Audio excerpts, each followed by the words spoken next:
노동으로 양분화될 것입니다. 일하지 않는 자는 먹지도 말라라는 말은 과학기술 시대 일자리 현실을 외면한 망언이 될 것입니다. 모두가 일할 수 있음을 전제로 한 일할 수 없는 소수의 예외적 존재를 보호하는 복지제도는 이제 그 한계를 적나라하게 드러내게 될 것입니다. 소득에 기초한 소비가 없으면 초과학기술에 기반한 생산력이 아무리 높아도 경제의 정상순환과 지속성장이 불가능합니다. 높은 생산성의 토대인 과학기술은 모두의 공유자산의 일부인 것이고 구성원의 기본적인 삶이 보장되어야 공동체가 유지 존속할 수가 있습니다.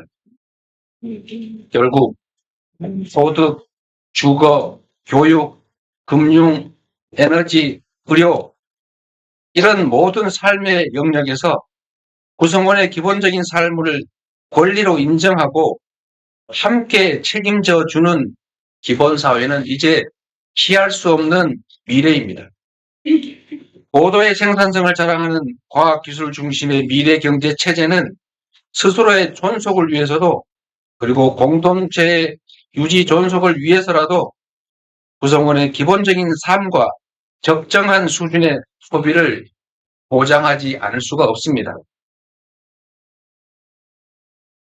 기후위기에 따라 재생에너지가 화석연료를 대체하는 에너지 전환은 이제 당면한 우리의 현실이 됐습니다. 에너지 전환의 시대는 피할 것이 아니라 능동적으로 대비하는 것을 넘어서서 이제 새로운 성장과 새로운 발전의 기회로 삼아야 합니다. 유럽은 탄소 국경 조정 제도를 작년 10월에 시범 시행했고 미국은 기후 공시를 의무화했습니다. 세계 각국이 탄소 중립을 엄격히 규제하고 RE100은 세계 시장에서 기업 경쟁력을 결정짓는 국제 표준이 됐습니다. 하지만 안타깝게도 우리 현실은 재생에너지가 절대 부족한 데다 재생에너지를 늘릴 계획이나 방안도 매우 부족합니다. 우리 글로벌 기업들은 재생에너지 공급 불투명 때문에 장기 투자 결정을 망설이고 있습니다. 심지어 재생에너지가 풍부한 해외로 생산 기지를 옮기는 그런 상황이지만 다른 한편에서는 송배전망 미비로 재생에너지를 철지 못해서 발전을 일시 중단하는 일이 벌어지고 있습니다. 본격적인 에너지 전환 시대를 맞아 재생에너지 생산과 공급 시스템을 제대로 갖춰가야 합니다. 국가 주도의 대대적인 투자를 통해 에너지 고속도로, 즉 인공지능 기반의 지능형 전력망을 전국에 건설해야 합니다. 에너지 고속도로를 이용해서 전국 어디서나 또 국민 누구나 햇빛과 바람, 지열, 수력 같은 자연력을 이용해 재생에너지를 생산하고 팔 수 있게 해야 합니다. 대공황 시대에 건설된 후보댐처럼 대규모 투자를 동반하는 에너지 고속도로는 일자리 확보와 경제 활성화에 기여하고 재생에너지 중심 사회에서 산업 경제 활동에 든든한 기반이 될 것입니다. 경기가 극도로 침체되는 지금이야말로 이런 대규모 투자를 할 적기입니다. 전 국토에 경제활동 기회를 제공하면서 산업화 시대를 열었던 박정희 시대 산업화 고속도로처럼 에너지 고속도로는 바람과 햇빛이 풍부한 지방에, 지역에 새로운 경제활동과 산업발전 기회를 제공할 것입니다. 재생에너지 생산은 국민 경제에 막대한 부담을 주는 에너지 수입을 대체해서 우리 경제 체력을 튼튼하게 만들어줄 것입니다. 에너지 고속도로는 호남, 영남, 충청, 강원 등 서남 해안과 동해안의 낙후된 지역들이 소멸 위기에서 벗어나 새로운 성장 발전의 기회를 누리게 할 것입니다.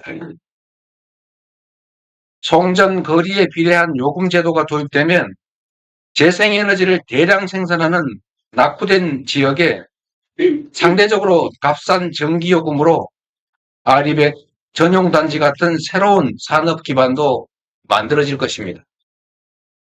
여기에 지방 우대형 세금 감면 제도, 규제 합리화가 더해진다면 우리의 핵심 국가 과제인 균형 발전도 현실이 될 수 있습니다.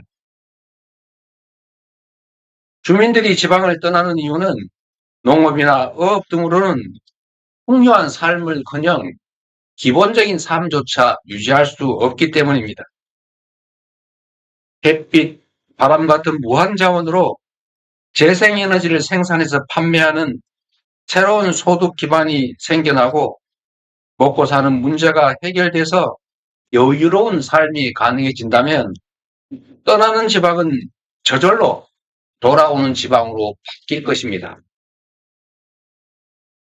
신안군은 태양광 발전 소득의 일부로 주민에게 소액의 햇빛연금을 지급하며 향후에 그 지급액을 늘려갈 계획인데 전국 지방자치단체 중에서 유일하게 섬으로만 이루어진 매우 어려운 군이지만 이 소액의 햇빛연금만으로도 유일하게 인구가 늘어나는 군이 됐습니다. 앞으로 도래할 재생에너지 중심사회에서 기본소득의 주축이 될 햇빛연금의 가능성을 확실하게 보여주고 있는 것입니다. 위기를 기회로 바꾸는 이 같은 혁신을 위해서는 기업과 국가가 2인 3각으로 움직여야 합니다. 인문학과 공학이 융합하고 대학과 기업, 정부가 서로 협력해야 합니다. 코로나 백신 개발로 유명한 모더나 뒤에는 미 국립보건원과 국방성 연구부서가 있었습니다. 20년 동안 딥러닝 연구를 지원한 캐나다 정부가 있었기 때문에 토론토 대학교가 인공지능의 메카가 된 것입니다. 안타깝게도 우리나라 AI 인재들은 더 좋은 환경과 지원책을 찾아서 해외로 빠져나가고 있습니다. 지난 10년간 인재들이 매년 3만 명씩이나 해외로 이주했다고 합니다. 놀랍게도 석사 출신 인재의 40%가 국내가 아닌 해외에서 일하고 있습니다. 기술을 주도할 인재 양성에 과감하게 투자해야 합니다. 창조는 수많은 도전과 실험 위에서 가능합니다. 과학기술 분야를 포함한 연구개발 예산을 꾸준하게 확대해 가야 하는 이유입니다. 복잡한 수식, 전문 지식은 이제 인공지능이 훨씬 더 잘 답합니다. 더 이상 답을 하는 것이 중요하지 않습니다. 이제는 답이 아니라 질문하는 능력이 중요합니다. 정답이 있는 연습 문제만 풀어온 우리 사회가 인공지능 시대로 제대로 진입하려면 혁신적인 도전과 실험을 장려할 뿐만 아니라 실패를 자산으로 삼는 문화가 만들어져야 합니다. 지금 시장은 다품종 소량 생산을 넘어서서 개인 주문 생산으로까지 발전하고 있는데 우리 교육만 여전히 대량 생산 시대에 머물러서 수십 년 전 내용을 똑같이 모두에게 가르치고 있습니다. 이제 창의적으로 사고하고 질문하는 능력을 키우는 미래 교육이 절실합니다. 우리도 독창적 교육이 가능하도록 창의적인 그리고 개성 있는 질문이 가능하도록 혁신적인 교육 프로그램을 도입해야 합니다. 아시는 것처럼 대한민국은 전 세계에서 산업 현장에 로봇이 가장 많은 나라입니다. 그만큼 일자리는 줄고 위기감은 나날이 커지고 있습니다. 가만히 앉아 위기를 바라보고만 있을 수는 없습니다. 위기를 기회로 바꿔야 합니다.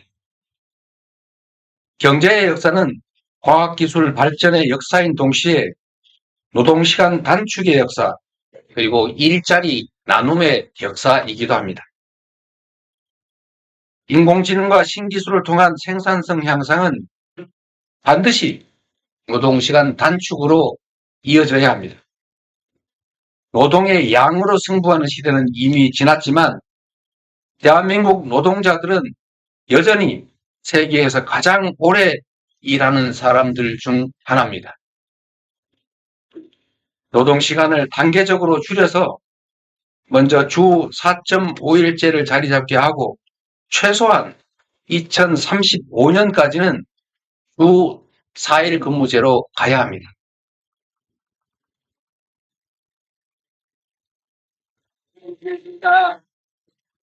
새로운 시대의 능동적 대응을 위해서는 사회, 문화, 교육 등 모든 영역에서 혁신이 뒷받침돼야 합니다.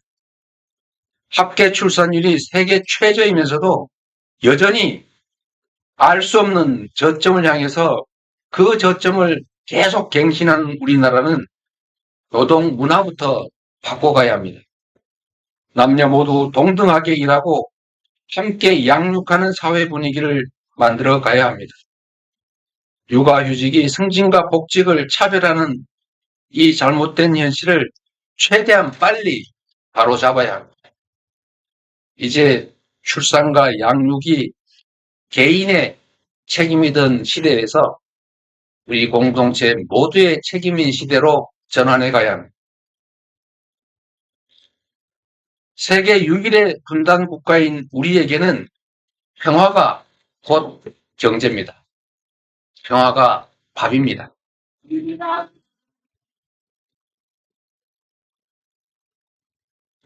안보가 그래서 곧 민생인 것입니다. 남북이 휴전선을 사이에 두고 각각 상대의 수도를 넘어서는 장거리 재래식 무기가 전 세계에서 가장 조밀하게 배치되어 있습니다. 사소한 오해나 국기적 충돌이 언제든지 전면전으로 확대돼서 모든 것이 파괴되고 상상을 초월하는 대규모 사상자가 발생할 수 있습니다. 국기적 충돌이나 군사적 긴장도 경제 활동을 위축시켜서 우리 국민들의 민생고를 악화시킵니다. 경제 활성화와 지속 성장을 위해서는 무엇보다 안보 리스크를 줄여야 합니다. 난데없이 하늘에서 오물풍선이 떨어지고 남북이 일촉즉발의 군사 충돌 위험에 놓이는 것은 지정학적 리스크, 코리아 디스카운트를 심화시킵니다. 분단국가 대한민국에서 안보와 경제는 공전의 양면입니다. 안보를 강화하고 평화를 보장해야 비로소 경제가 삽니다.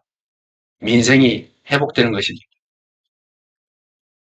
싸워 승리하는 것보다 싸우지 않고 이기는 것이 낫고 싸울 필요 없는 평화를 만드는 것이야말로 최상의 안보이자 경제 정책입니다.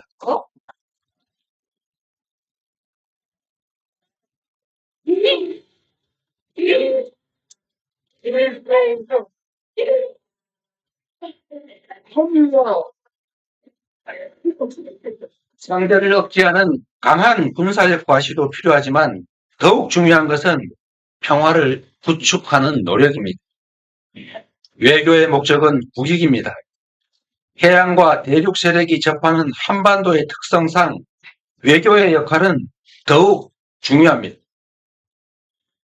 국민의 삶에 도움이 되는 외교가 되기 위해서는 국익 중심의 실용 외교가 반드시 필요합니다. 외교가 우리 기업과 경제인들의 대외 국제 경제 활동을 제약하는 것이 아니라 경제 영토 확장을 통해서 이들의 대외 경제 활동에 도움을 줄 수 있어야 합니다. 우리 사회의 가장 큰 문제는 미래의 비전, 꿈이 사라졌다는 것입니다. 불안한 미래가 절망을 부르고 절출생을 낳고 삶을 포기하도록 강요합니다. 10년 후, 30년 후, 50년 후 우리 사회가 어떤 모양이어야 할지 우리 모두가 함께 고민해야 합니다. 우리가 마주할 미래는 인공지능 로봇이 대부분의 생산을 담당하고 극단적인 양극화가 진행될 세상입니다. 모두의 기본적 삶을 보장하고 적정한 소비를 유지하지 못하면 과학기술 기반의 높은 생산성이 오히려 경제 체제와 우리 공동체의 존속을 위협할 것입니다. 과학기술 중심의 신문명 사회로 변모하면서 필연적으로 맞닥뜨릴 이 위기를 기본사회로 대비해야 합니다.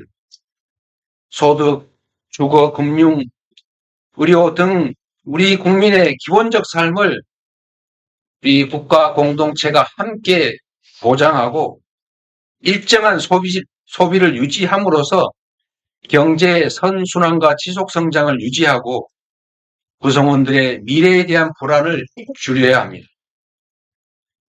바람, 햇빛 같은 자연자원을 이용한 소득을 모두가 함께 누리는 바람연금, 햇빛연금 등을 활성화해서 재생에너지 사회를 준비함과 동시에 새로운 산업발전, 지방발전, 균형발전, 경제 재도약을 추진해야 합니다. 출생아를 부모의 자녀가 아닌 우리 모두의 독립된 국민으로 인정하고 출생기본소득, 기본주거, 기본금융, 기본의료, 기본교육 등을 점진적으로 시행하고 확대해 나가야 합니다. 삶의 필수 조건이 된 에너지와 통신 같은 서비스도 가능한 범위 내에서 점진적으로 기본적 이용권을 확보해 가야 할 것입니다. 존경하고 사랑하는 당원 동지 여러분, 대한민국의 새로운 미래와 성장 동력을 만드는 일, 기본적 삶이 보장되는 희망 사회를 만드는 일, 다시 뛰는 대한민국을 만드는 일은 제1정당이자 수권 정당인 우리 더불어민주당의 책임입니다.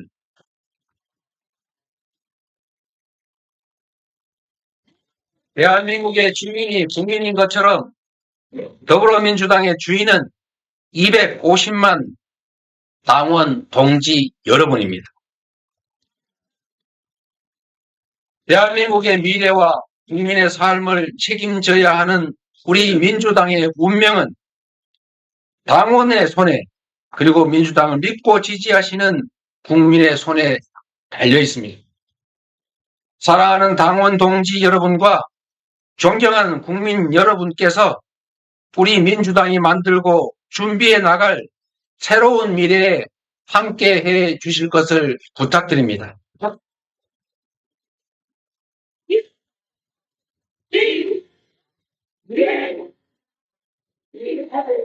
250만 민주당원과 우리 민주당을 아끼고 사랑하시는 국민들께서는 위기를 기회로 바꾸는 DNA와 집단 지성으로 헌정사 최초의 야당 과반 의석, 그것도 압도적 과반이라는 국민적 승리를 만들어 내셨습니다. 하지만 아직 길이 멉니다. 에너지 대전환과 인공지능 시대라는 새로운 변화에 발맞춰 신성장과 기본사회란 새로운 국가 비전을 준비해야 하는 것처럼 당원 중심 대중정당으로 더 큰 변화, 확실한 변화가 필요합니다. 당의 힘은 당원의 힘에서 나옵니다. 지금 민주당의 가장 중요한 과제는 당원의 주권 의지가 제대로 발휘되고 실현되도록 더 유능하고 더 혁신하고 더 준비된 정당으로 나아가는 것입니다. 이번 총선 승리는 국민의 뜻이자 국민의 승리였지만 우리 존경하는 250만 민주당원들의 무한한 열정과 헌신이 큰 역할을 했다고 확신합니다. 더 많은 민주당원들이 더 큰 자부심과 열정으로 더 단단하게 뭉쳐 다음 지방선거에서 더 크게 이기고 그 여세로 반드시 다음 대선에서 승리해야 합니다.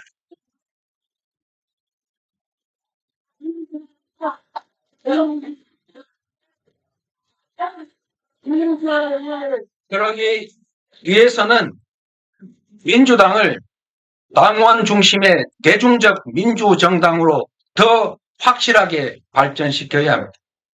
당원이 당의 진정한 주인으로서 당 활동에서 소외되지 않고 자긍심과 책임감으로 당의 의사와 활동에 적극 참여할 수 있도록 하겠습니다.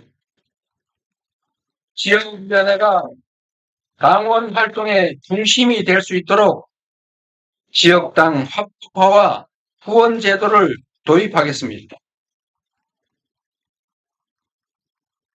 디지털 관리자인 CDO를 신설해서 일상적 정당 활동과 풀뿌리 생활 정치의 저변을 육성하겠습니다. 우리 민주당은 개방된 플랫폼을 가진 오픈소스 정당으로 확실하게 업그레이드 될 것입니다.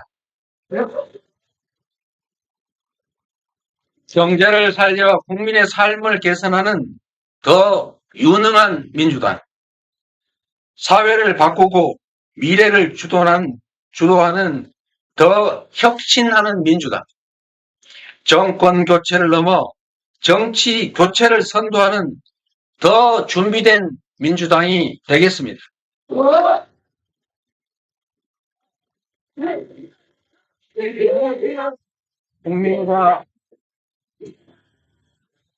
국민과 당원이 헷갈리게 하지 마시고 국민과 당원의 뜻이 제대로 관철되는 내 삶을 바꾸는 민주당으로 거듭날 것입니다. 존경하는 국민 여러분, 그리고 당원 동지 여러분, 올 1월달 한 달 동안만 무려 1,306분의 국민들께서 스스로 삶을 마감하고 이 세상을 떠났습니다. 21년째 OECD 자살률 1위, 그야말로 대한민국은 죽음의 땅이 돼가고 있습니다. 그럼에도 저는 정치가 이 참혹한 현실을 바꿀 수 있다고 믿습니다. 그리고 반드시 정치가 이 참혹한 현실을 바꿔야 합니다. 지난 1월 살인 테러 미수 사건 이후 남은 생은 하늘이 준 덤이라 여기고 오직 국민과 나라를 위해 살겠다고 말씀드렸습니다.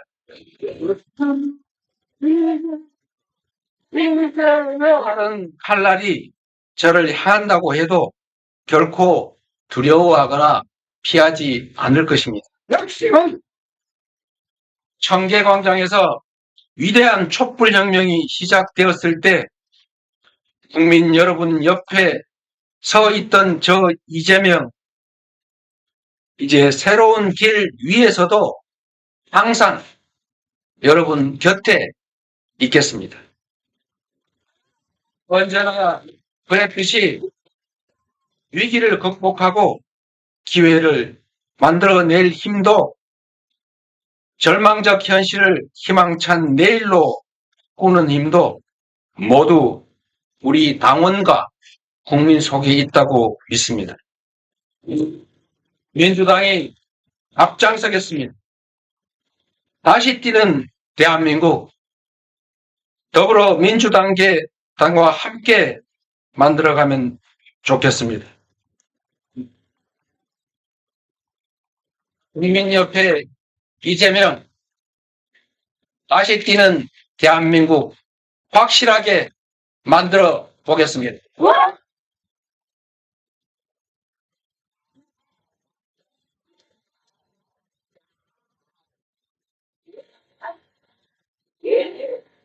네, 너무 감사드립니다. 네.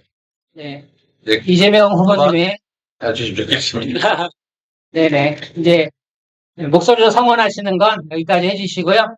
이재명 후보님의 회견문 낭독이 끝났고, 지금부터는 이제 우리 언론인 여러분들께서 이재명 후보께 질의를 하고, 이재명 후보께서 답변하는 시간을 갖도록 하겠습니다.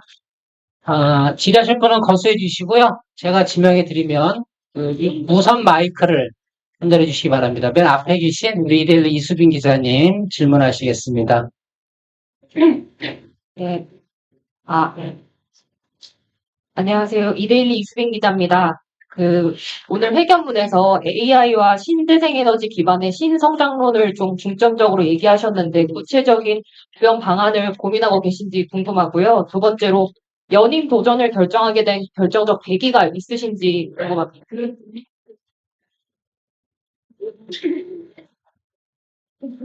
네, 고맙습니다. 기자회견문 안에 자세히 담지는 못했지만 언제나 위기 속에는 기회가 있습니다. 전 세계 지금 재생에너지 비율이 전체 에너지의 30%를 차지하는데 우리 대한민국은 9% 정도에 불과해서 특정 대기업 집단 하나가 쓰기에도 부족하다고 합니다. 여러분 아시겠지만 이미 10년, 20년 글로벌 기업과의 장기 계약을 할 때 향후 재생에너지로 생산될 계획을 내라고 할 때 우리 국내 수출 기업들이 그 계획서를 내지 못해서 계약을 하지 못하는 사례가 발생하고 있다고 해요. 그리고 어쩌면 국내에 있는 수출 기지들도 생산 기지들도 재생에너지 부족을 해외로 옮겨가야 될 상황이라고도 합니다.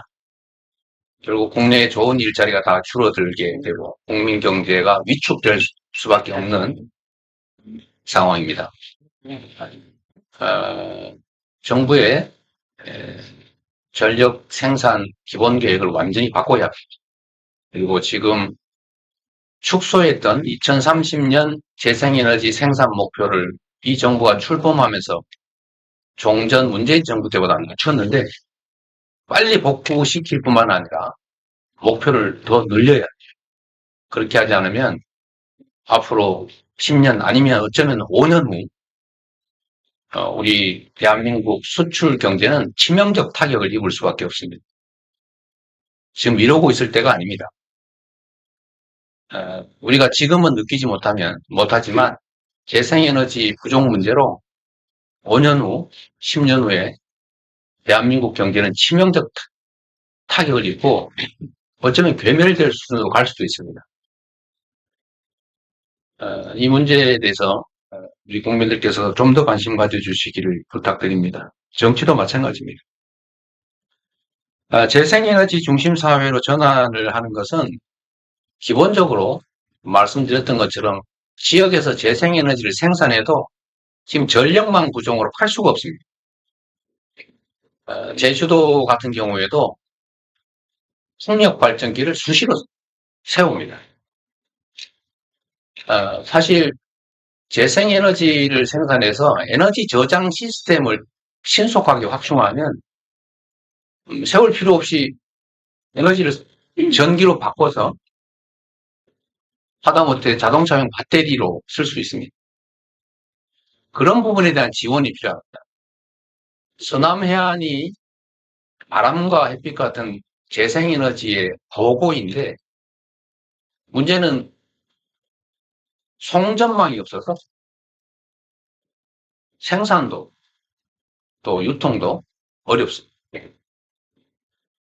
그래서 과거에 지방에서 농사를 짓고 고기를 잡고 물건을 생산해도 필요한 것에 팔 수가 없었는데 소위 신장로 또는 고속도로를 건설해서 쉽게 팔 수 있도록 만들어 준 것이 우리 산업화의 기반이 됐던 것처럼 정부가 이런 경제 위기 때, 경기 침체 때 송배전망 같은 대규모 기반 시설을 건설하면 그 과정에서 일자리도 생기고 경제도 활성화돼요.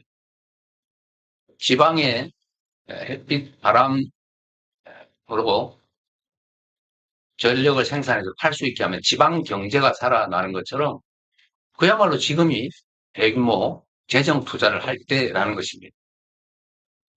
아끼는 게 능사가 아닙니다. 지금 쓰는 돈의 가치가 미래의 돈의 가치보다 훨씬 높다라고 하면 당연히 미래에 돈을 땡겨서 써야 되는 겁니다. 그건 개인들도 그렇게 합니다.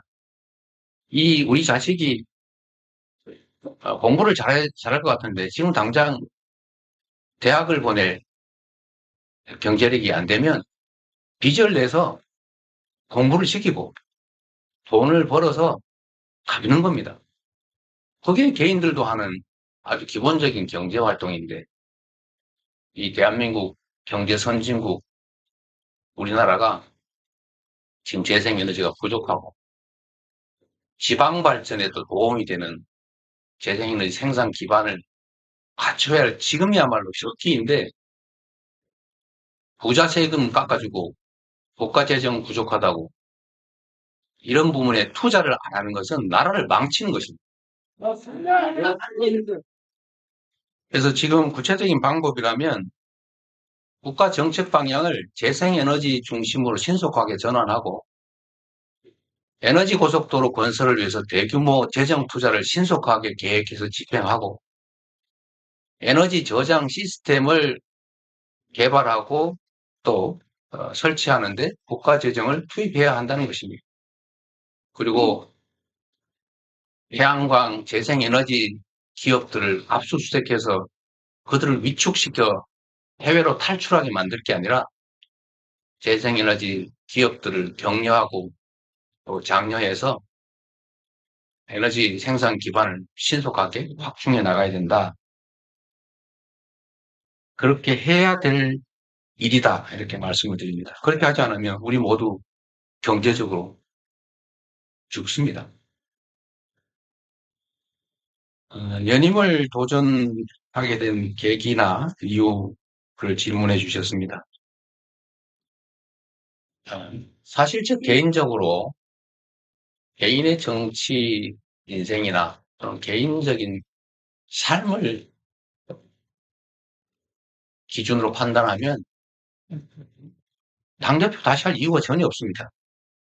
맞습니다. 엄청나게 힘들고 시간 많이 들고 또 기자 여러분들이나 이 많은 국민들께서 생각하시는 것처럼 좀 잠시 좀 시선에서 사라졌다가 많이 새롭게 정비를 하고 나타나는 것이 훨씬 정치적으로 도움이 됩니다. 그걸 누가 모르겠습니다. 그렇다고 당대표를 다시 함으로써 뭔 엄청난 덕을 볼 수 있냐? 그렇지 않죠. 물건을 팔 때도 가장 비쌀 때 팔아야 하는데 어쨌든 더불어민주당이 이번 총선에서 대한민국 헌정사에 없는 큰 승리를 이뤄냈기 때문에 지금이 어쩌면 개인적 정치적 평가를 받는다면 가장 가격이 높은 때 아닐까.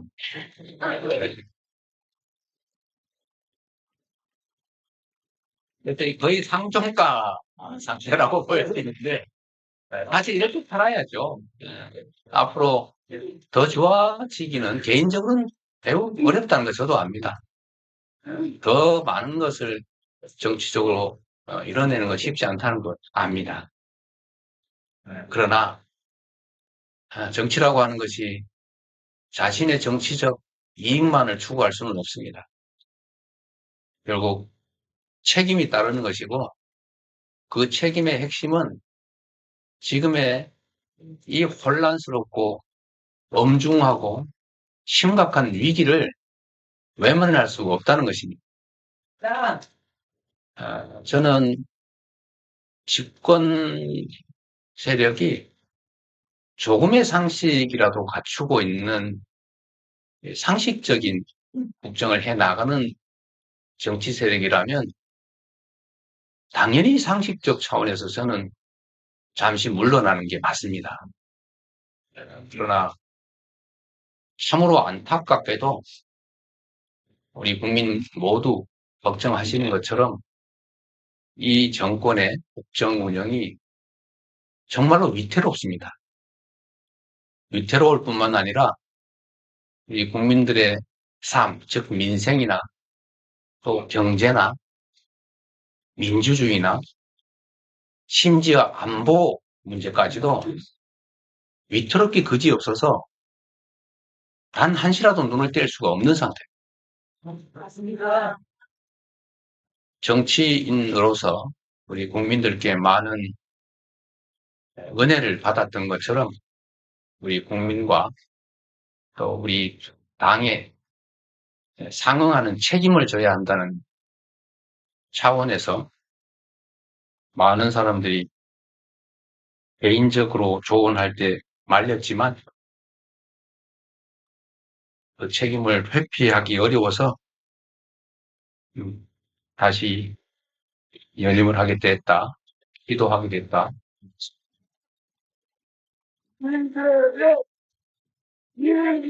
네, 선생님. 잠깐만. 예, 예. 원하는 좀 자제해 주시기 바랍니다. 네. 네, 또 네, 다음 질문 받겠습니다. 네, 우리 전대신문 최기창 기자님. 사회자께서 왼쪽에 있다 보니까 이쪽 왼쪽이 잘 안 보이시는 거예요. 네, 다음번에는 이쪽 하도록 하겠습니다. 네. 전자신문 책 기자입니다. 네. 전자신문 책 기자입니다. 저 연임 도전이 좀 어려운 결정이었을 텐데, 저 어려웠던 만큼 원하시는 결과 얻으시기 바랍니다. 기자회견문에 공감되는 부분이 좀 많아서 관련 내용 질문 드리겠습니다. 네. 대표님께서 이제 과학기술 투자의 중요성에 대해서 언급을 많이 하셨는데요. 다만 이제 과학기술 투자를 통해 먹고 사는 문제를 해결을 하려면 결국 과학기술과 연관된 산업 생태계를 함께 육성하는 것도 좀 중요하다는 생각이 듭니다. 근데 민주당은 지금까지 인공지능이나 플랫폼 등 기술 발전에 따른 새로운 산업에 대한 언급이 나오면 사실 규제가 필요하다는 접근을 먼저 해왔었는데요. 결국 대표님께서 오늘 말씀하신 대로 추진을 하려면 당내 반발들을 좀 조절해야 하는 역할을 해야 될 것으로 보입니다. 그럼 어떻게 구성원들을 설득하실 건지 보관이 있으신지 좀 말씀해 주시고, 당대표가 되시면 혹시 AI 분야에 대한 당내 논의를 위해 인공지능 특위 설치 같은 것도 좀 고려를 하고 계신지 여쭙고 싶습니다.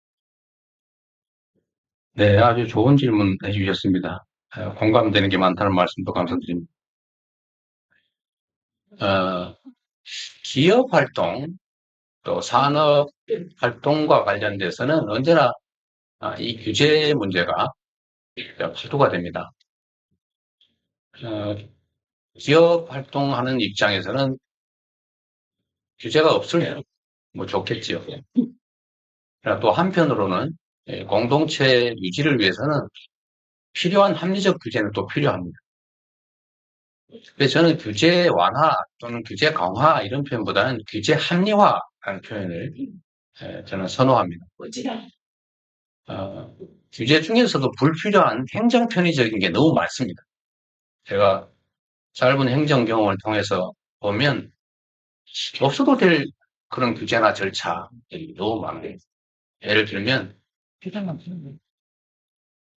절차적으로 A 절차 끝나고 B 절차 끝나고 C 절차 끝나고 시간이 너무 많이 듭니다. 그래서 A 절차가 끝나지 않아도 다음 단계 B 절차를 동시에 시행하고 C 절차도 동시에 진행하면 사실 시간을 3분의 1로 줄일 수 있는데 이거를 한 개의 절차가 끝난 다음에 다른 절차를 시행해 이렇게 합니다. 그건 행정 관리상 편의 때문이죠. 저는 이런 것들을 좀 하나로 뭉쳐서 동시 진행하자 이런 걸 실제로 시행도 했고 많은 현장에서 호평도 받았습니다. 또 하나는 이 행정에 대한 유제나 관리가 너무 산발적입니다. A 부서, B 부서, C 부서, 이 사람들이 A 갔다, B 갔다, C 갔다, D 갔다 왔다 갔다 뛰어다니라고 정신이 하나도 없어요. 너무 시간이 많이 걸려요. 그래서 이것도 역시 원스톱 시스템을 도입해야 됩니다. 행정기관이 어느 장부든지 하나가 접수를 되면 자기들이 안에서 필요한 기관들끼리 다 협의해서 처리해 주면 되죠. 그런 거라고 세금 내지 않았습니까? 그래서 이런 방식의 규제 합리화가 필요하고 또 하나는 규제 내용의 합리화가 필요하죠. 예를 들면 지방에 대한 예를 들면 저는 그런 생각합니다. 지금 여기도 잠깐 언급했지만 재생에너지 산업에 대한 국가적인 지원이 필요하다라고 하면 당연히 이 분야에 대해서 세제 혜택이든지 아니면 재정 지원이든지 이런 것도 필요하고 또는 연구개발에 장애가 되는 요소들을 최소화해주고 예를 들면 저는 지방에 예를 들면 아리백 산단을 만든다든지 또 재생에너지 중심의 기업들을 유치를 하면 거기에 대해서 특별하게 정말로 꼭 필요한 것 외에는 합리화해 줄 필요가 있다. 즉, 이제 프리 지역을 좀 만들어줄 필요가 있다. 그런 생각도 하죠. 또 세제 지원, 재정 지원, 규제 합리화, 물론 완화를 의미하겠죠. 이런 것들이 필요합니다. 당내에 반발이 있다고 하는데 사실은 저는 약간의 오해라는 생각이 듭니다. 이 더불어민주당, 우리 민주당은 민생, 경제, 민주주의, 평화, 그리고 생명, 인권 이런 가치를 중시합니다.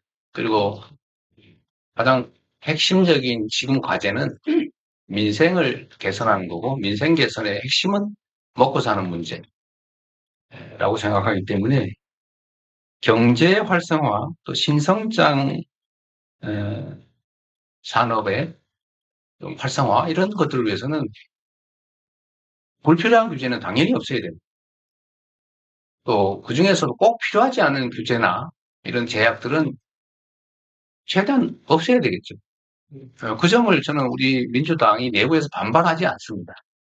다만 어떤 게 정말로 필요한 규제냐, 불필요한 규제냐 라는 점에 의견이 좀 다를 수 있겠죠.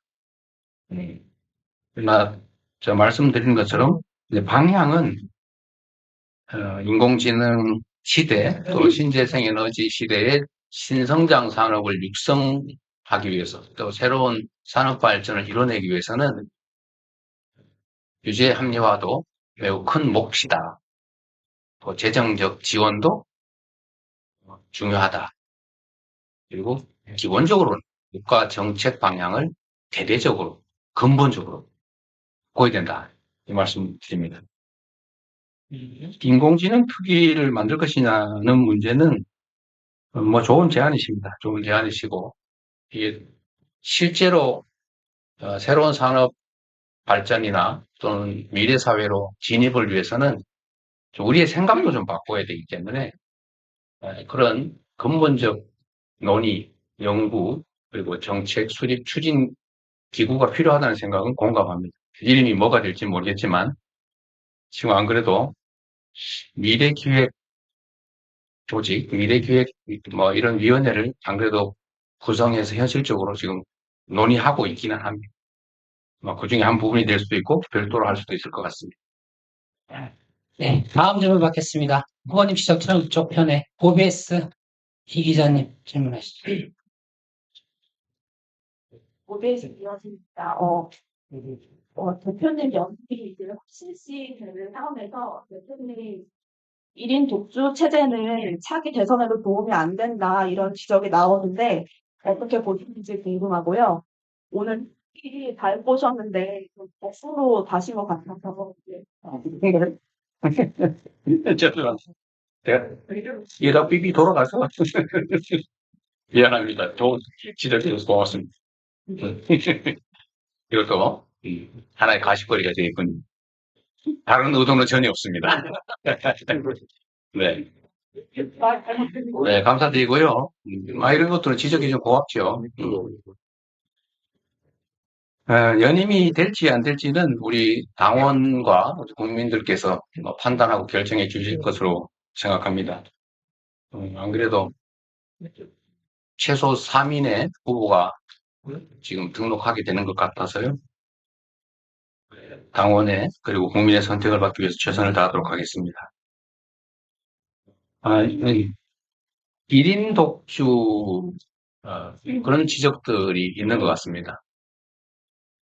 그런데 저는 생각을 바꿔야 된다고 봅니다. 어느 쪽에서 이 현상과 사물을 보느냐의 차이. 우리 당원과 국민들이 어떤 도구를 선호하느냐, 어떤 대리인을 선호하느냐라는 측면에서 보아야지 누가 과연 지도자냐, 누가 과연 아주 나쁘게 표현하면 권력자냐, 이렇게 보면 안 된다고 생각합니다. 그렇습니다. 저는 다양성 당연히 필요합니다. 그리고 입장이 다른 것이 당의 본질이기 때문에 이런 문제에 대한 지적도 당연히 일리가 있고, 또 이것도 1인이 아니라 2인, 3인, 4인 이렇게 많으면 좋겠지요. 그러나 그것은 국민들이 또는 당원들이 선택하는 유용한, 유력한 도구들이 많으면 좋겠다는 것이지, 유력한 도구가 어떤 게 앞서 있기 때문에 그걸 제거하고 비슷비슷한 크기의 도구를 많이 만드는 게 맞다, 이렇게는 생각하지 않을 것 같습니다. 저는 우리 당원들이나 국민들 선택이 다양해지기를 당연히 바라고, 또 그럴 수 있도록 이 도구가 되고자 하는, 대리인이 되고자 하는 많은 분들이 더 많이 노력하면 좋겠다, 그런 상황이 만들어지기를 기대합니다. 뭐 독주하려고 일부러 그렇게 만든 것도 아니고, 또 의도적으로 뭔 제도나 이런 것들을 고친 것도 아니고, 우리 국민들께서 또 우리 당원들께서 선택해 주시고 지지해 주시는 것에 대해서는 매우 감사하게 생각하고, 언제나 그 도구로서의 역할을 조금이라도 더 충직하게, 또 충실하게 할 수 있도록 노력하는 게 제 몫이라고 생각합니다. 네, 답변 감사합니다. 다음 질문 받겠습니다. 채널의 이상원 기자님. 네, 안녕하세요. 네, 채널의 이상훈입니다. 비전을 많이 말씀해 주신 것 같아서 현안에 대해서 좀 질문을 드리겠습니다. 지금 민주당에서 현재 윤석열 대통령의 탄핵 청원과 관련해 청문회를 추진하고 있습니다. 오늘 추경호 원내대표가 기자간담회를 하면서 후보님에게 윤석열 대통령을 탄핵하는 것인지 아닌지 OX로 답해달라고 물어봤는데요.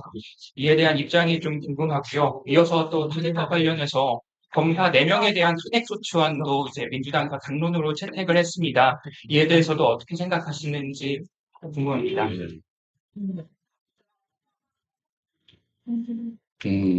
이걸 바꿔야 됩니다. 맞습니다.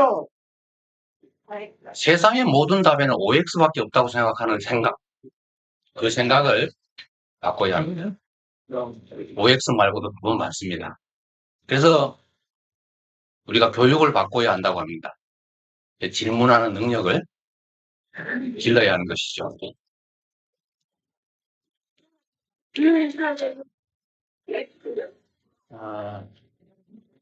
지금은 우리 국민들께서 정말로 죽을 지경이라고 하십니다. 그 죽을 지경을 벗어나지 못해서 결국 죽음을 선택하는 사람이 1월 달에만 1,300명, 연간 15,000명을 넘습니다. 전 세계에서 정말 죽을 지경이다 라고 말하다가 진짜 죽음을 선택하는 사람들이 가장 많을 만큼 이 사회가 엉망인 것입니다. 대체 누구 책임입니까? 그들의 책임은 아닙니다. 모두 행복하게 잘 살아보려고 노력했고, 정말 죽음을 힘을 다해서 살았는데, 죽을 힘을 다해서 살 수가 없으니 죽음을 선택하지 않습니까?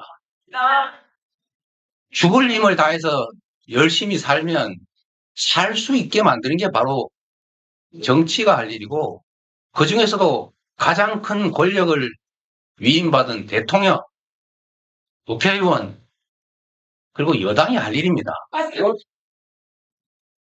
이 탄핵에 O냐 X냐 이런 질문할 때가 아닙니다. 그런 질문을 할 게 아니라 국민이 왜 탄핵을 원하는지를 깊이 생각하고 그런 생각하지 않도록 더 많은 노력을 기울이는 게 바로 집권 여당이 할 일 아니겠습니까? 먹고 사는 문제를 해결하지 못하다 보니 또 먹고 사는 문제의 근원의 하나라고 할 수 있는 민주주의라고 하는 것을 통째로 파괴하다 보니 또 국가 공동체 존속에서 가장 심각한 문제라고 할 수 있는 외교나 평화 문제를 엉터리로 접근해서 결국은 외교 위기, 한반도 전쟁 위기를 불러오니 민생 위기, 경제 위기를 불러오니 대통령 그만해라 이런 소리가 국민 속에서 나오지 않습니까? 그런 소리 안 나오게 노력하는 게 바로 여당이 할 일이다. 여당 원내대표가 왜 탄핵에 X냐, O냐를 물을 게 아니라 어떻게 하면 탄핵을 요구하는 국민들의 이 절절한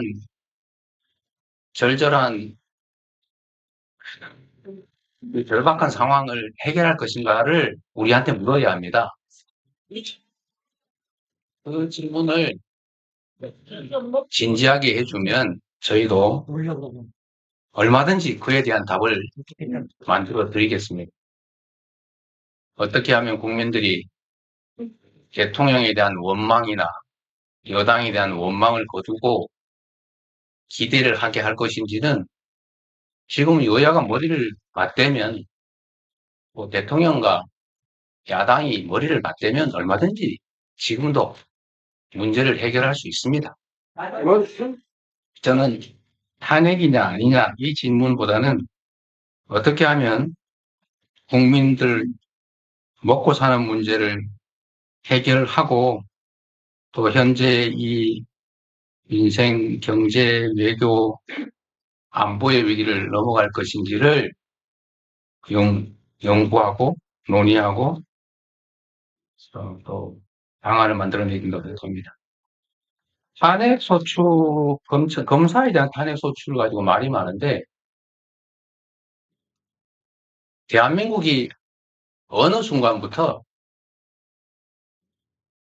질서 유지를 담당하는 최후의 권력이라고 할 검찰이 근본 질서를 파괴하는 세력이 되고 말았습니다. 공동체가 유지, 존속하는데 가장 중요한 것 중에 하나가 합리적 질서를 유지하는 것입니다. 그리고 그렇게 하기 위해서 소수의 검사들에게 수사권, 기소권, 형집행권 이런 형벌에 관한 거의 절대 권력을 부여했습니다. 전 세계에서 대한민국 검사만큼 많은 권력을 가진 공직자는 없습니다. 일제시대에 독립군들을 때려잡기 위해서 검사들에게 온갖 재량 권한을 부여했는데 그게 지금까지도 그대로 유지되고 있습니다. 권력이 큰 만큼 책임도 큰 것입니다.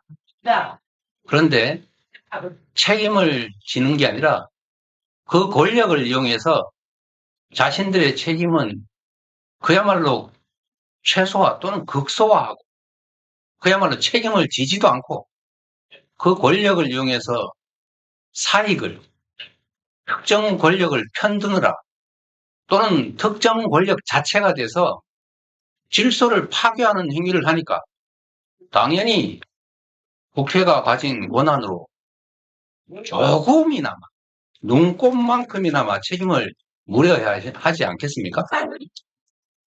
그게 바로 탄핵인 것입니다.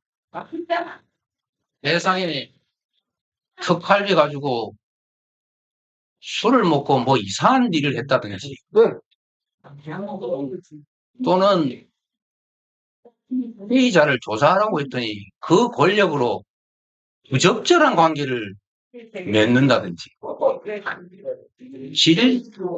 진실을 찾아서 잘못한 데는 벌을 주고 잘한 것은 가려내라 했더니 그 권력을 이용해서 사건을 조작하고 진술을 조작해서 사람을 모함하는 게 이게 검찰이 한 일이라면 당연히 그게 사실인지 아닌지를 조사하고 상응하는 책임을 물어야 합니다.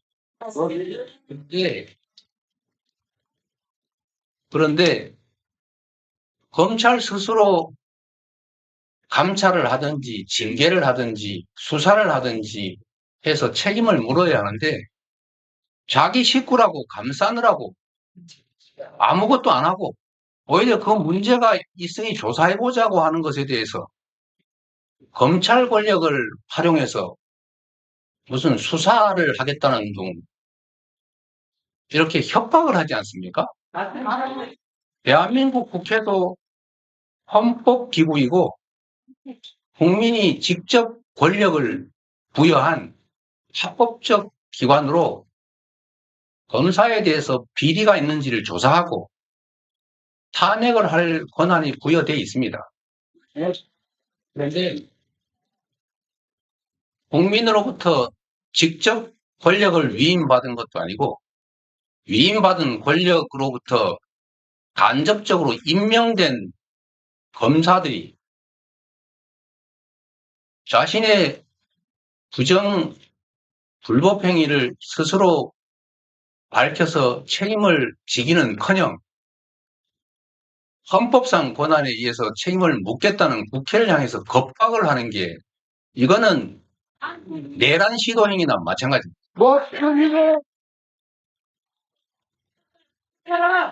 엄정하게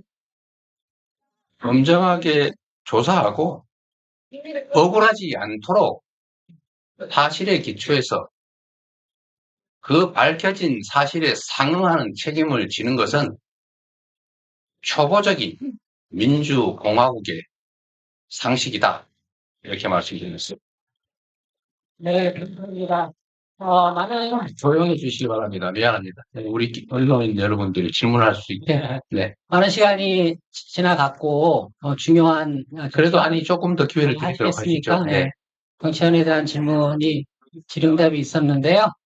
그 추가 질문을 더 받겠습니다. 그러면 아까부터 손 들어주셨던 세계일보 기자님.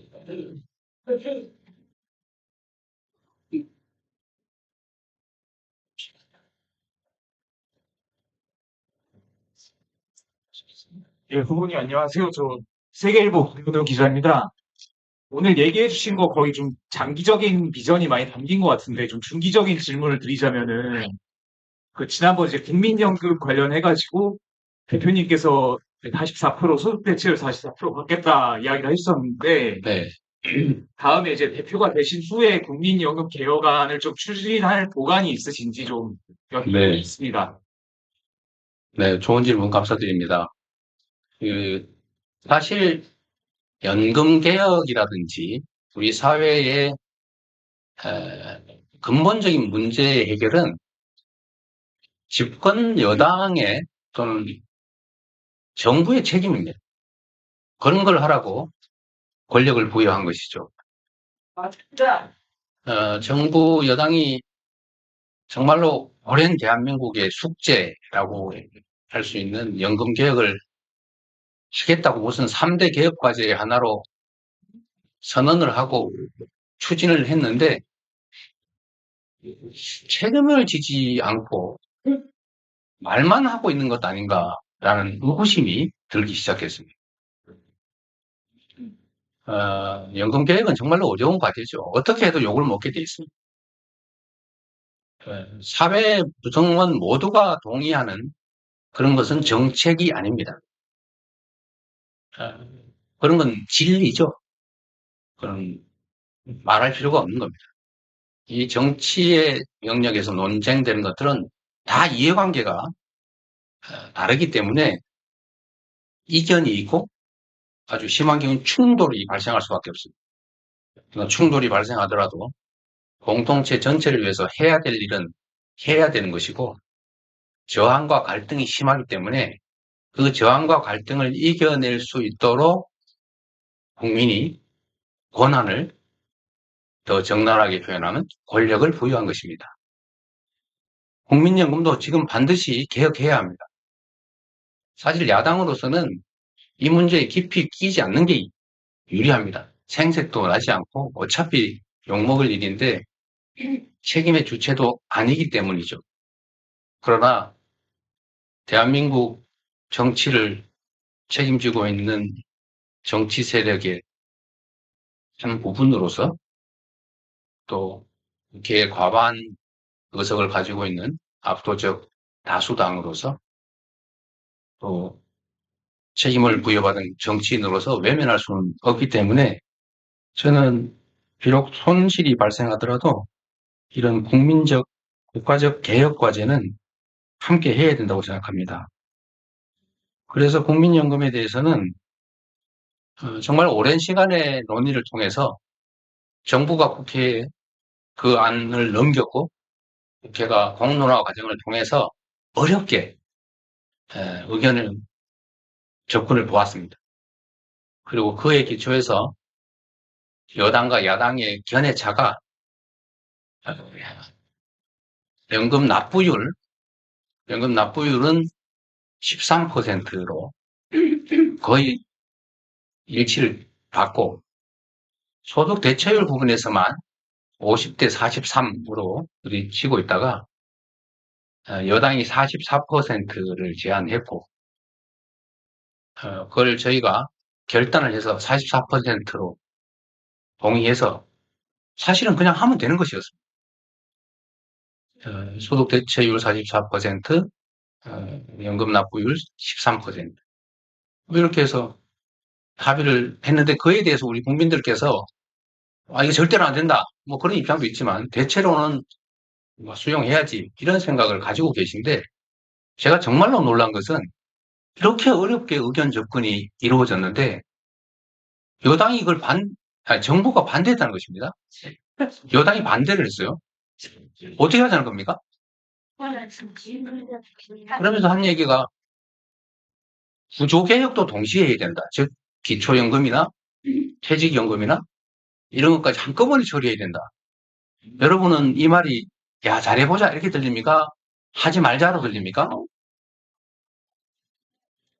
저는 정부 여당에 이번에 질문도 해주셨으니까 다시 한번 말씀드립니다. 이번에 해야 됩니다. 그리고 내년, 내후년 이렇게 넘어가면 선거가 닥치기 때문에 이런 국민들 간의 갈등이 격화될 수 있는 정책 협의는 할 수가 없습니다. 그래서 반드시 지방선거에 근접하기 전 올해 최소한 내년 초까지는 반드시 국민연금 문제를 해결할 수 있는 건 해결해야 합니다. 할 수 있는 건 하고 또 추가적 과제는 그때 가서라도 구조개혁 문제는 논의하더라도 이미 합의된 거 보험료 문제, 소득 대체율 문제는 저희가 반대하지 않을 테니 여당이 하자고 한 것이고 여당이 낸 안이니까 그 안대로 신속하게 처리되길 바라고 저는 이번에 저는 정기국회 또는 정기국회에서 이 문제를 일단 모수 문제라고 하죠. 요 모수 문제는 타결을 짚고 넘어가면 좋겠습니다. 그리고 구조개혁 문제는 그 다음 단계로 논의하면 좋겠다는 말씀드립니다. 네, 박수하지 마시고요. 네, 시간 없게. 네. 다음 질문 받겠습니다. YTN 여기 맨 앞에 계시다. 대표님 이쪽에 있어 잘 안 보일 겁니다. 네. 네. 안녕하세요. YTN 손유정이라고 합니다. 네. 오늘 출마 선언문에서 당원 중심 정당 강조하시면서 여러 방안들 말씀해 주셨는데 네. 그 당원 당규 개정 과정에서 당원 선거표 취지는 공감하지만 네. 을 좀 반대한다는 장르 의견이 좀 많으셨어요. 네. 말씀해 주신 부분에 좀 대안이 될 수 있어 생각하시는지 궁금하고 민주당이 당원권 확대를 검토하면서 인구 확장성에는 한계가 있다는 거 아니냐라는 지적이 나오는데 이 부분은 또 어떻게 생각하세요? 네. 네, 좋은 질문 감사드립니다. 한번 말씀을 드리고 싶었는데, 음, 음. 말씀드린 것처럼 정당이라고 하는 것은 일종의 생각이 다른 사람들이 모인 무리이기 때문에 당이라고 합니다. 당연히 생각이 다를 수 있죠. 그리고 이 다름의 아주 대표적 케이스는 정말 당원 중심의 정당으로 갈 것입니다. 아니면 당원이 아니라 선출된 원내 국회의원 또는 당 지도부 중심으로 갈 것입니다. 이 논쟁은 아마 영원히 사라지지 않을 것입니다. 이거는 국가 공동체에서 직접 민주주의, 모든 것은 국가 구성원 모두가 함께 직접 결정하는 것이 옳다라는 입장. 그거는 우중정치로 포퓰리즘으로 흐를 가능성이 있으니 선택된 소수의 냉철한 의사결정이 더 중요하다. 이런 간접 민주주의, 대의민주주의 주장이 지금까지도 계속 논쟁되어 온 것처럼 앞으로도 영원히 계속될 것입니다. 그러나 저는 가능한 범위 내에서는 국민이 나라의 주인인 것처럼 정당의 주인은 당원이라고 우리가 수없이 말하고 있고, 또 당원이 과거 권위주의 시대의 정당처럼 형식적으로만 존재하던 시대가 아니라 이제는 수십만 또는 더불어민주당처럼 250만 이렇게 이루고 그중에 매달 당비를 부담하는 당원이 124만 명이나 일상적으로 있을 정도의 이런 대중정당에서는 당원 중심성이 좀 더 강화되어야 된다 이렇게 생각합니다. 더불어민주당의 세입 중에 국가 보조금도 많습니다만 아마 계산해 보시면 1인이 당비를 평균 월 1,000원을 내면 12,000원이고 그 이상을 내는 분도 계시니까 이분들이 최하 125만 명이고 곱하기 12개월에다가 또 선거나 이럴 때 수십만 명이 또 늘어나고 5,000원이 아니라 그 이상으로 내는 분이 상당수 존재한다는 걸 생각해 보면 이 더불어민주당의 세입 중에 당비가 어느 정도 규모일지 아마 대충 계산이 가능하실 겁니다. 사실 더불어민주당은 당원들이 운영을 책임지는 정당이 됐습니다. 그리고 이 당원들이 과거의 당원들과는 또 다르게 책임의식, 자긍심 이런 것들이 매우 큽니다. 저는 이번 총선의 승리 요인이 여러 가지가 있지만 그중에 상당 부분을 당원들의 자발성에 좀 도움을 받지 않았을까 이렇게 생각을 합니다. 당원권 강화에 대해서 당연히 이견이 있습니다. 뭐 저한테도 격렬하게 항의하시거나 도저히 납득할 수 없다라는 분 상당히 있습니다. 그러나 저는 그건 일종의 문명 발전의 과정에 발생하는 일종의 어쩌면 문명 충돌을 현상일 수도 있다고 생각합니다. 도저히 받아들일 수 없는 거죠. 이해를 할 수 없는 분들도 계십니다. 정당이 국민이 뽑힌 리더가 지도하는 그리고 리드하는 것이지 어떻게 직원들이 다 결정하면 우리는 뭐냐 뭐 위험하지 않냐 이런 생각 많이 하십니다. 근데 그거는 저는 권한의 배분, 역할 배분을 통해서 언제든지 해결할 수 있고 또 앞으로 더불어민주당이 대선에서 지방선거에서 또 앞으로 있을 무수한 선거에서 이기는 길은 당원들이 자발적으로 자긍심을 가지고 책임을 다하는 그렇게 될 때만 우리는 안정적으로 이 선거를 이겨나갈 수 있다 이렇게 생각합니다. 끊임없이 논쟁하고 또 끊임없이 설득하고 입장차를 줄여나가야 될 거라고 생각합니다. 중도 확장 문제에 대한 우려 말씀을 해주셨습니다. 틀린 말씀은 아닐 수 있습니다. 그런데 저는 중도의 개념을 어정쩡하거나 중간쯤이라고 생각하지 않습니다. 중도란 정치적 편향에 따른 판단보다는 합리성과 이익, 여기를 매우 중시하는 그런 영역이라고 생각합니다. 뭐, 정말 나는 무조건 무슨 당, 나는 무슨 지역이니까 나라 팔아먹어도 무슨 당, 이런 분들이 있습니다. 뭐 잘못된 거 아니죠. 뭐 그런 입장이 있을 수 있습니다.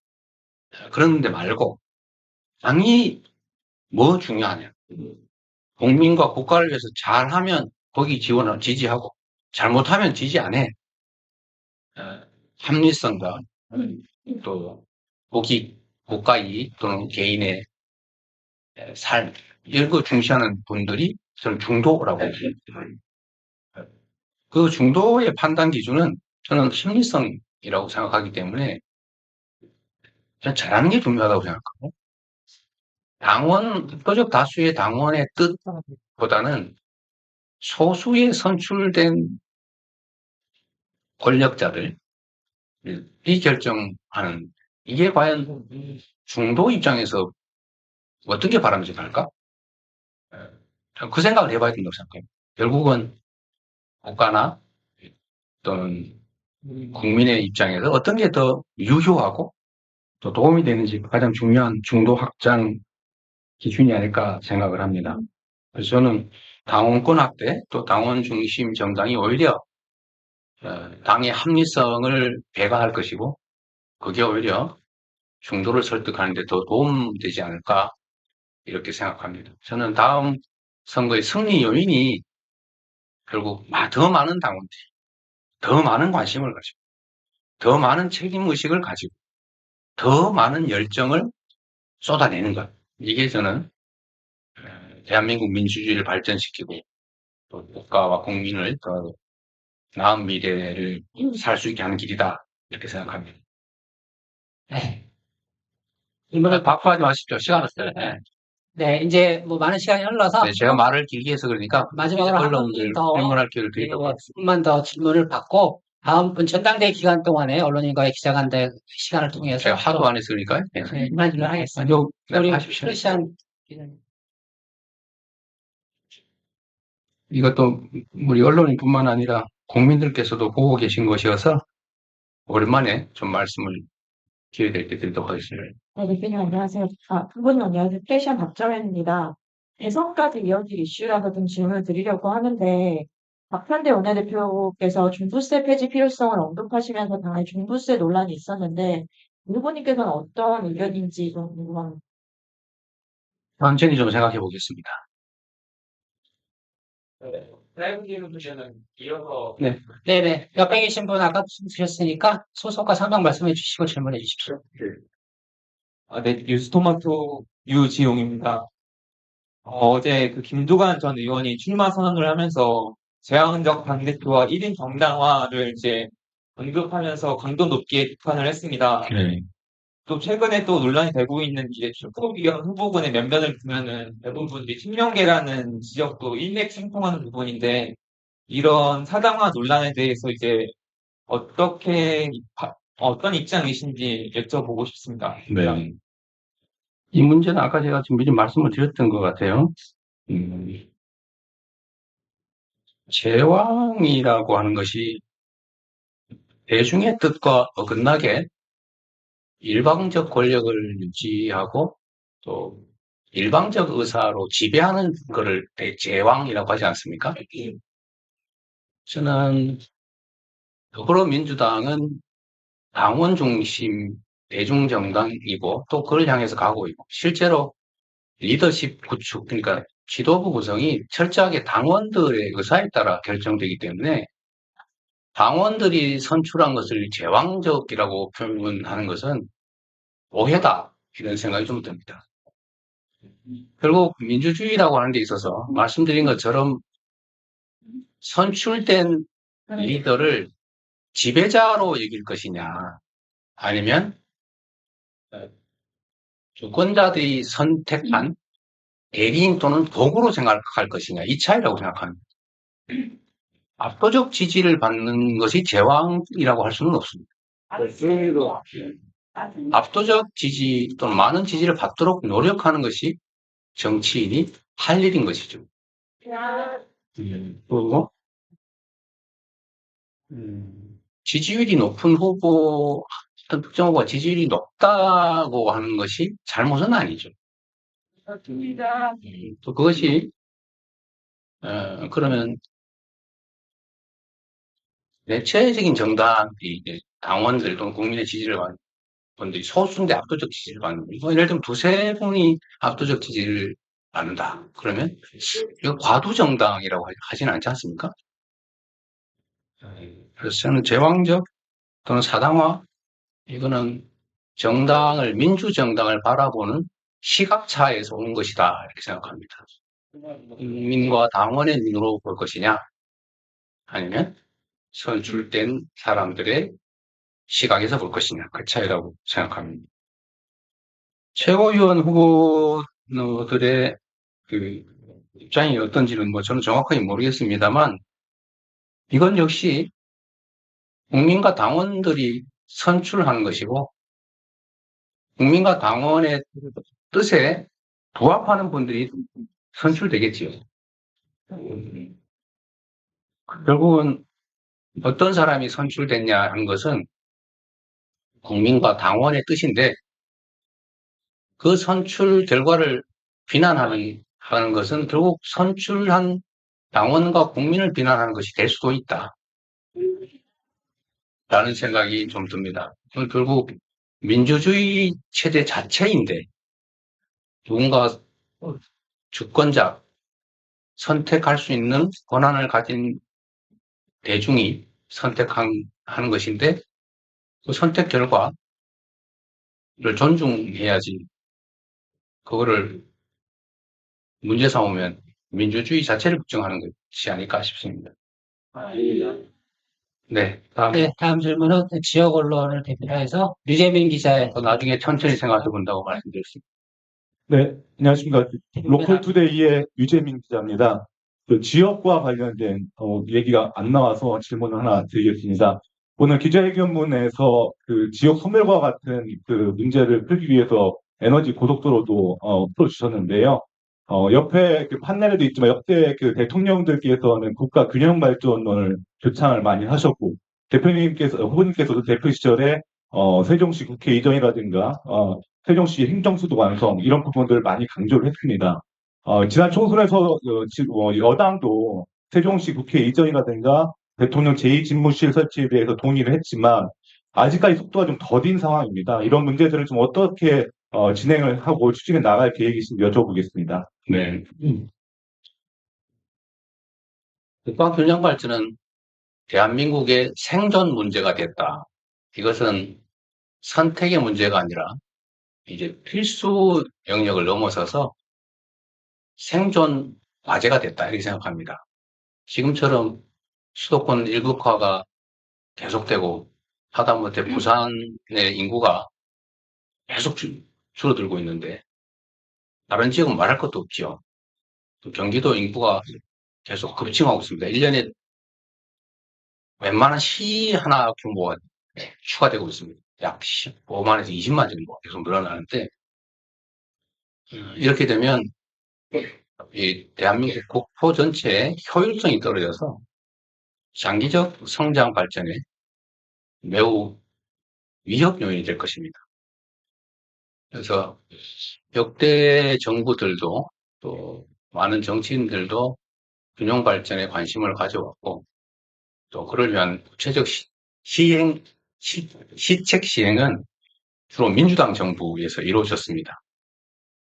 국민의힘 정부는 주로 말로는 균형 발전, 지방 발전을 얘기하는데 실제 내용은 보면 언제나 균형 발전에 역행하는 수도권 집중을 심화시키는 그런 정책을 펴왔고 정치적 언사도 실제로 그랬습니다. 하다못해 수도권 중에서도 서울을 확장하자 뭐 이런 김포 편입 뭐 어디 편입 이런 얘기에 대해서 주민들한테 선선을 주기도 하죠. 불가능한 얘기들을 해서 그런 식으로 하고 다음 대한민국이 제주도 빼고는 다 서울이 되기도 합니다. 그런 방식으로 문제가 해결되지 않죠. 지금 균형 발전을 위한 시책으로 많은 것들을 해왔지만 그중에 대표적인 게 이제 충청 행정 수도 건설 거의 쭉 이어져 오는 관련 정책들입니다. 뭐 세종무사단 건축도 마찬가지 문제죠. 예, 공기업들의 지방 이전 문제도 사실은 마찬가지입니다. 근데 이 문제는 물론 이게 필요합니다. 이거라도 해야 됩니다. 공기업 지방 이전 또 행정기관 세종 이전 이거라도 해야 되는 것이지 이걸로 충분하지 않습니다. 근본적인 문제 해결은 서울 또는 경기도 수도권이 아니라 저기 전남 신안에 가서도 저기 경상도 저기 청양 이런 데 가서도 저기 영양 이런 데 가서도 살 수 있게 해줘야 됩니다. 근데 지금은 불가능하죠. 거기서는 먹고 살 수가 없습니다. 결국 먹고 사는 문제를 해결하면 가지 말래도 가겠죠. 인구가 늘어나면 당연히 도시도 활성화될 겁니다. 제가 경기도 연천군 청산면이라고 하는 경기도에서 가장 낙후된 그리고 가장 빨리 인구가 줄어드는 그 면 단위에 1인당 월 15만 원씩을 지원하는 농촌 기본소득을 도입해서 그리고 5년을 시행하고 10년까지 보장하고 그 후도 계속 연장을 하게 하겠다. 이제 제가 도지사가 떠나고 나니까 그 정책의 변화도 조금씩 있는 것 같습니다만, 하여튼 5년 목표로 15만 원씩을 지원을 하기로 했는데, 거기가 인구 감소에서 벗어나서 인구 증가로 돌아섰다고 합니다. 그리고 동네에 미용실이 생겼다고 합니다. 그 이유는 15만 원을 지역화표로 지급해서 그 구역 내에서만 쓰게 했는데, 그 지역을 활성화시키는 효과가 있었던 거죠. 말씀드린 것처럼 전남 신안군이 군 단위 중에서 가장 열악한데 유일하게 인구가 늘어나고 있습니다. 작년에도 191명 늘어났다고 그래요. 191명 하니까 우습게 생각할지 모르겠는데 거기가 연간 약 600명 정도가 사망한다고 합니다. 그리고 신생아는 100명 이런 정도인데도 190몇 명이 늘어났으니까 상당히 많이 늘어난 거죠. 그 섬에. 그러니까 이게 저는 희망의 불씨라고 생각합니다. 농촌 기본소득을 시행하고 지금의 재정 집행을 조정하는 거죠.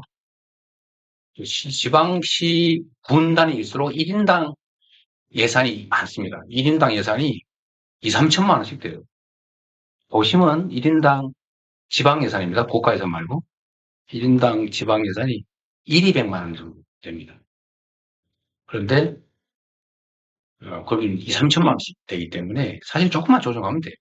그래서 그런 기본소득을 도입하고 태양 햇빛연금, 바람연금을 받을 수 있게 해주고 그래서 거기다 기초연금이나 이런 것들을 조금만 더 하면 생계가 가능하면 도시에서 직장도 없이 이렇게 정말 죽어버릴까 살까 이런 고민하면서 살지 않아도 되죠. 이렇게 하는 게 저는 근본적인 균형 발전 정책이라고 보고 정말로 다행스럽게도 에너지 전환이라고 하는 정말로 절호의 기회가 찾아온 겁니다. 우리가 일제시대에 신장로를 개설을 하면서 농업이 활성화됐어요. 농사. 그러니까 자기가 지어서 자기가 먹다. 이제 팔 수 있는 길을 낸 게 바로 신장로죠. 뭐 여러분들은 신장로가 뭔 말인지 잘 모를지 모르겠는데 일제시대 때 차가 다닐 수 있는 길을 만들었는데 그걸 신장로라고 합니다. 옛날에 오솔길만 있었죠. 보구상들이 짐지고 다니는. 그런데 거기에다가 차가 다닐 수 있는 신장로. 그리고 거기 위에 이제 고속도로가 생겼죠.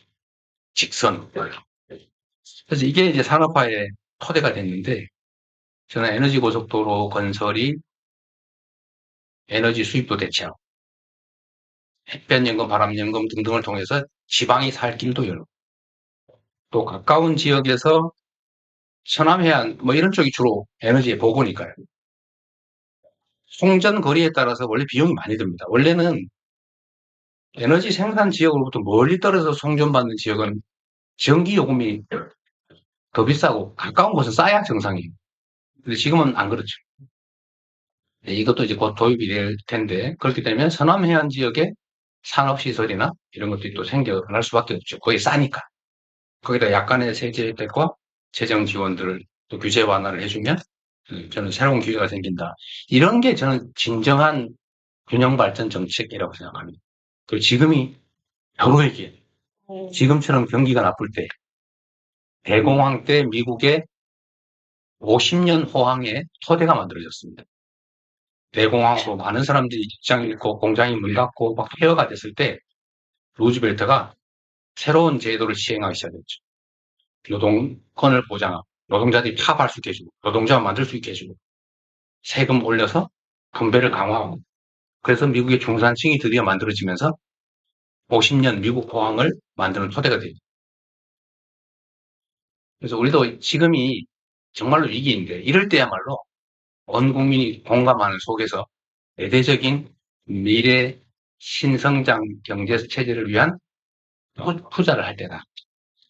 이게 지역 균형 발전에도 정말 결정적으로 도움이 될 거다. 그런 생각합니다. 네, 거의 다 끝나간 것 같아요. 여기서 안 보이는 분 혹시 네, 카메라 뒤에, 네. 마이크, 마지막 질문으로 만두도 아시죠? 뭐, 이런 기회도 자주 없는데.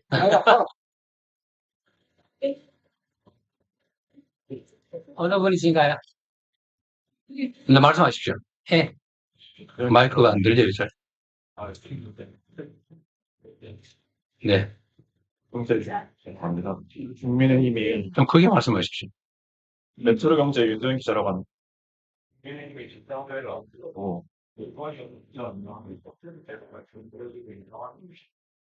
민주당 전당대회는 어떤 전략으로 나가셨어요?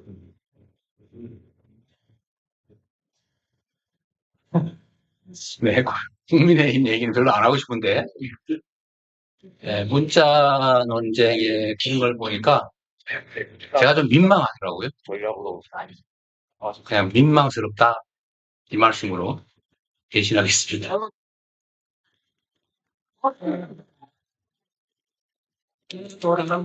발언해 주시고요. 여기 다 끝나요. 예. 네, 저기, 네, 거기 마이크 요 앞에 먼저 하고 다음에 그거 하시죠. 네, 다음에. 이제 다 끝난 것 같아요.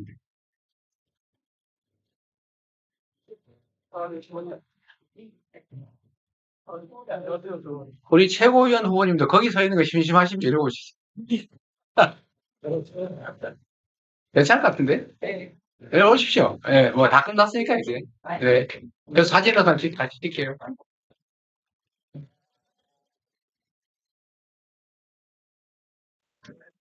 안개 질문 하셨어. 네, 질문하시죠. 네. 모르는 거 있으면 좀 가르쳐 주시고. 네, 질문 받겠습니다. 네. 네, 후보님. 네, 좀 크게 말씀해 주세요. 네, 후보님 안녕하세요. 저 한국경제신문의 배성수 기자라고 하는데요. 네.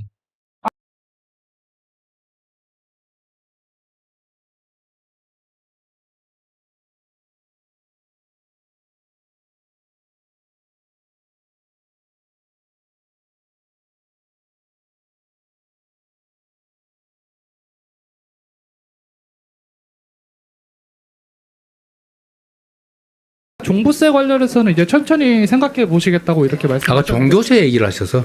종부세 종교세 아니었어요? 종부세였어요? 종부세 제가 종교세로 들어가지고.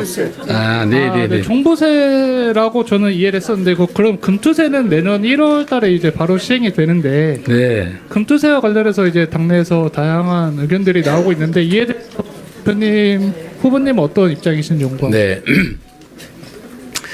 제가 이제 구체적인 세부 법안이나 또 세부 정책에 대해서 지금 자세히 말씀드리는 것은 조금 이른 것 같은데 제 원론적인 말씀을 좀 드리면 그렇습니다. 일단 종부세 문제는 일단 저는 이게 상당히 역할을 했다고 생각하는 한편으로 이게 불필요하게 과도한 갈등 저항을 만들어냈다는 측면도 있는 것 같습니다. 그래서 뭔가 좀 근본적인 검토를 할 때가 됐다는 생각은 하고 있습니다. 제도의 당초 목표, 목적, 또 그러나 또 한편으로 제도가 가지고 온 갈등과 또는 마찰 이런 게 있다면 한번 점검을 해볼 필요가 있겠다는 생각이 좀 듭니다. 금투세도 사실은 저는 근본적으로는 이게 거래세와 연동되어 있었기 때문에 이걸 함부로 결정하기는 좀 쉽지는 않겠다 하는 생각을 하면서도 또 한편으로는 시기 문제에 있어서는 좀 고민을 해야 되겠다 그 생각은 하고 있습니다. 지금 대한민국 그 주식시장이 참 어이없게도 다른 나라는 주식시장이 계속 성장해서 주가지수가 올라가고 있는데 이 대한민국 주식시장만 역주행을 하고 있습니다. 저는 대한민국 주식시장에 투자하시는 정말 그 많은 우리 국민들께서 업장이 무너질 거라고 생각합니다. 저도 90년인가부터 지금 제가 국회의원 돼서 주식을 중단하기까지 아주 오랜 세월 제가 주식 투자자였습니다. 물론 뭐 그 소위 소형 잡주 사서 깡통 찬 일도 많고 그러다 결국은 제가 대형 우량주 중심의 장기 투자라고 하는 원칙을 지키면서 꽤 복구도 하고 뭐 나름 이익도 좀 얻었습니다만 지금처럼 주식시장이 불투명하고 불공정하고 또 대한민국 경제의 미래가 어두워서야 그 주식 투자할 수 있겠습니까? 열심히 투자하면 누가 매집하고 어디 작전 써가지고 이상한 가짜 정보 흘려가지고 주가 올렸다가 덤탱이 씌고 도망가고 그리고 주식이라고 하는 게 회사의 그 실체를 반영하는 건데 알맹이 쏙 빼가지고 자회사 만든 다음에 자기들끼리 나눠 가져버리고 이런 주식시장에 누가 희망을 갖고 투자하겠어요? 그뿐만 아니라 경제는 안정이 가장 중요한데 이게 언제 전쟁이 날지 모른다. 무슨 오물풍선이 날아다니고 막 거기다가 대북 확성기 켜고 봐도 원점 조준 사격하고 또 무슨 뭐 언제 충돌이 발생할지 모른다고 뭐 사격 훈련, 실사격 훈련 한다고 부딪히고 이러면 경제가 살겠습니까? 투자가 활성화 되겠어요? 이게 지금 주식시장이 안 그래도 어려운데 아예 그냥 망하라고 고사를 지내는 것 비슷한 상황이 벌어지고 있습니다. 전 세계에서 주가 지수가 떨어지는 정말로 몇 안 되는 나라가 됐죠. 이런 상태에서 금투세라고 하는 거를 그냥 예정대로 하는 게 정말로 맞냐. 저는 기본적으로 필요한 제도라고 생각하고 거래세와 대체한 제도이기 때문에 없애버리는 것에 대해서는 저는 신중한 입장이긴 합니다만 이 주식시장이 이렇게 악화된 주 원인을 정부가 제공했는데 그 피해마저도 그 중에 가끔씩 조금 올랐는데 거기다 세금 때려버리고 이게 너무 억울할 수도 있겠다. 그런 생각이 들어서 좀 시행 시기 문제는 좀 고민을 해봐야 되지 않을까 그런 생각을 하고 있습니다. 네. 네, 또 다른 분? 머니투데이 기자님 질문하실 건가요? 네, 여기, 네. 오래 기다리셨는데. 안녕하세요. 이제 곧 끝내야 될 거 아니에요? 너무 오래 갔죠? 마지막 질문으로 하고요. 전당대회 기간 중에 기자간담회를 통해서 또 정치안에 대한 일문일답을 진행하겠습니다. 마지막 질문으로 머니투데이 기자님 질문해 주시기 바랍니다. 네, 안녕하세요, 후보님. 머니투데이 이승주 기자라고 합니다. 원론적인 질문으로 마무리될 것 같은데 이제 원래 민주당이 지금 성과를 내는 일하는 민주당으로 그리고 국회를 보여주겠다고 하셨는데 사실 본회의에서 여야가 협치하는 모습을 보여줬을 때 유의미한 성과가 나올 수 있을 거라고 생각합니다. 여야 협치에 대해서 후보님의 고견이 있으실지 궁금합니다. 제가 저번 전당대회 출마하면서 몇 가지 약속을 드렸었는데 그 중에 하나가 강한 민주당, 이기는 민주당, 유능한 민주당이었습니다. 이기는 민주당, 사실은 총선에서 어쨌든 국민들의 성원으로 저희가 부족한 게 많지만 어쨌든 헌정사 최초의 큰 승리를 이뤄냈습니다. 그래서 일면에 우여곡절은 참 많았지만 이기는 민주당으로 우리가 성과를 냈다는 점은 다행스럽게 자부심 느끼는 부분이기도 합니다. 유능한 민주당이 되기 위해서 참 노력했고 또 앞으로도 계속 노력할 것입니다. 국민들께서 더불어민주당의 야당으로서의 견제 역할, 감시 역할에 대한 기대를 당연히 하십니다. 야당은 원래 국정을 책임지는 존재는 아니기 때문에 국정을 협조하고 또 잘못된 건 고치고 잘할 수 있게 하는 존재겠죠. 국정에 대한 기본적인 책임은 정부와 여당이 지는 것입니다. 야당의 가장 본질적인 역할은 견제와 감시입니다. 그런데 여당이 워낙 뭘 하는 일도 없고 하자는 게 없어요. 야당이 하는 일을 발목을 잡습니다. 참으로 어처구니 없기도 하지만 안타깝기도 한 냉엄한 현실이죠. 그래서 국민들께서 그런 기대를 하고 계신 거 압니다. 민주당이라도 잘해라. 민주당이라도 역할을 해야 되는 거 아니냐. 이런 기대를 하시다 보니까 협치에 대한 열망이, 욕구가 많으신 것 같습니다.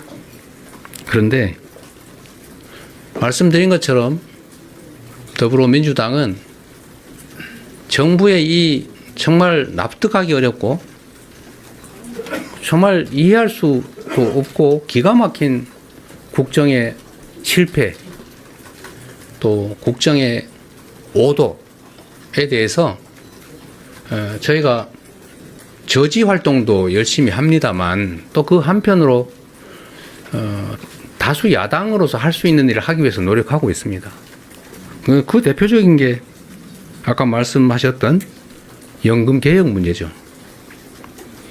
그런데 보셨지 않습니까? 한 척 하더니 야당이 하자고 하니까 반대로 갑니다. 아마 대한민국 헌정사에 이런 무책임한 무능함을 넘어서 무책임한 여당 아마 처음 경험하셨을 겁니다. 역사 기록에 남을 겁니다. 뭘 하자고 해야죠. 그럼 저희가 이거는 되고 이거는 안 되고 거기에 붙여서 우리가 하자는 거 이것도 합시다. 이게 협치죠. 뭘 하자는 게 있어야 협치를 할 텐데 하자는 건 없고 우리가 그나마 하자라고 하면 반대하고 발목만 잡으니 협치라고 하는 게 숨 쉴 공간 자체가 없습니다. 저희 협치하고 싶습니다. 이 협치라는 용어를 정부 여당에 무조건 굴복해서 정부 여당에 끌려가라 라는 뜻은 아닐 겁니다. 협력해서 어떤 과제를 만들어서 시행하는 것이겠죠. 언제든지 협치할 준비되어 있습니다. 협치해야 됩니다.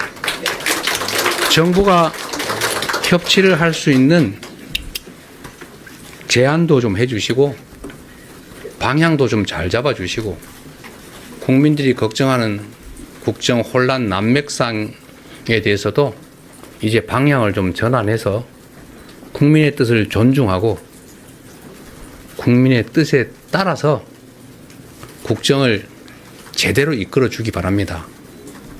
대한민국의 운명이 대통령의 손에, 여당의 손에 달려 있습니다. 우리 5,200만 대한민국 국민들의 삶이, 운명이 바로 여러분들 손에 달려 있지 않습니까? 오늘 하루 살기도 버거운데 내일에 대한 희망은 정말로 찾기 어렵고 절망 속에 절망만 보이다 보니 삶을 포기하지 않습니까?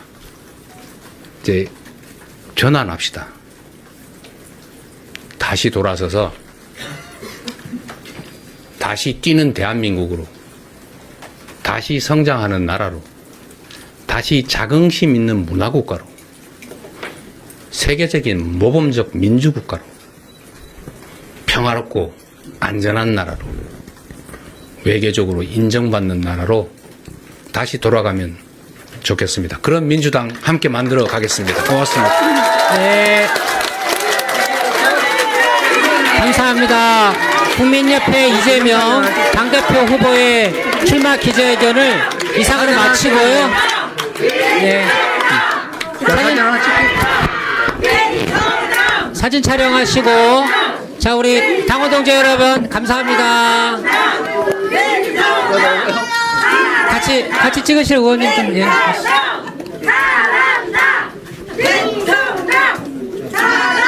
자, 이제 민주당 화이팅 한번 하겠습니다.